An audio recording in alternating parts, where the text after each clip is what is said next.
Dusit Palace was originally built during the reign of King Rama V after the king returned from his visit to European countries when he got an idea of having a summer apartment for his leisure.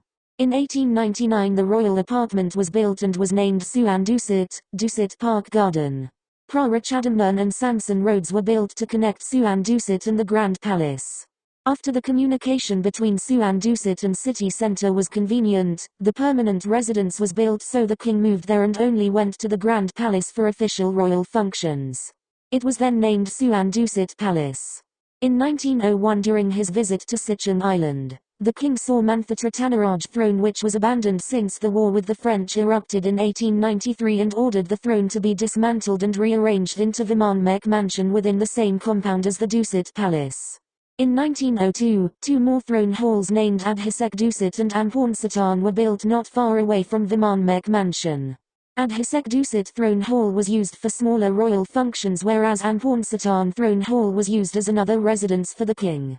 While the construction of Ampornsatan throne hall was undergoing, the French-style residence named Ratcharatungraj was built for the king's favorite son and Ruantun was built as a hall where the king would meet with and even cooked for the commoners he met during his unofficial visits. During his reign, King Rama V always disguised himself as a commoner and paid the unofficial visits to learn how common people lived. After the king returned from his second visit to European countries, he copied the idea of secret gardens of their royalties and expanded the compound of Dusit Palace to build Suan Sunanta Park Garden, and built residence for his daughters and wives so they would have the place to live even after his death. As the king moved to Dusit Palace almost permanently and only went to the Grand Palace only for the big official royal functions, he decided to build the Anantasamakham throne hall in the compound. However, King Rama V passed away before the construction finished. During the reign of King Rama VI, the king never stayed permanently at any palace but always commuted between several palaces in and out of Bangkok.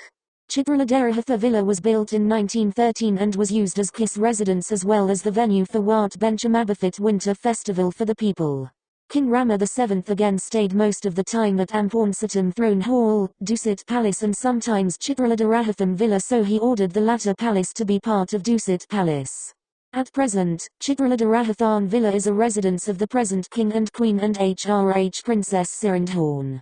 Dusidale Hall was built for multi-purpose use and for the members of the royal family to meet with the visitors. After Thailand absolute monarchy system was changed into democratic system in 1932, there were several changes in Dusit Palace. Anantasamakham Throne Hall was used as a National Assembly Parliament. The outer area of the palace was transformed into Dusit Zoo and offices of some military units, and the eastern part of the inner area was where the present Parliament building is located. Reference: Bangkok Local Museum Dusit District. Thanks so much for this information.